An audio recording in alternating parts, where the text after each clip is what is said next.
શરદ પૂનમ આવે એટલે તરત જ મનમાં ઘારી, ભૂસું, ઊંધિયું, દહીંવડા વગેરે ફરવા માંડે છે.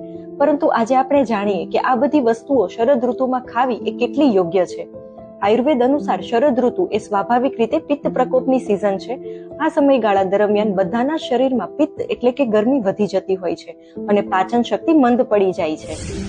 ઘારીમાં માવા અને ડ્રાયફ્રૂટની સાથે ઘી પણ પુષ્કળ પ્રમાણમાં રહેલું છે કે જેનાથી તે પચવામાં ભારે બને છે અને ચટપટા મસાલા અને તેલથી ભરપૂર ભૂસું એ પણ તાસીરમાં ગરમ છે. અને આ ભેળસેળના સમયમાં જો ઘી અને માવો પણ બનાવટી હોય તો શરીરમાં થતું નુકસાન એ બોનસમાં.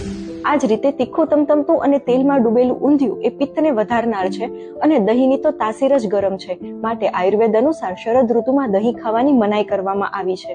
તો અહીં પ્રશ્ન એ થાય કે વર્ષોની પરંપરાથી ચાલ્યું આવતું આ બધું ખાવું જોઈએ કે નહીં? જેમની પાચન શક્તિ સારી છે અને પિત્તની પ્રકૃતિ નથી એ લોકો આ બધી જ વસ્તુઓ ખાઈ શકે છે. પરંતુ જેમની પાચન શક્તિ નબળી છે, જેમને ગેસ, એસિડિટી, કબજિયાત કે ચામડીના રોગો થયેલા છે તેવા લોકોએ આ બધી વસ્તુ લેવાની ટાળવી જોઈએ અથવા તો ખૂબ જ ઓછી માત્રામાં ખાઈ અને સંતોષ માનવો જોઈએ.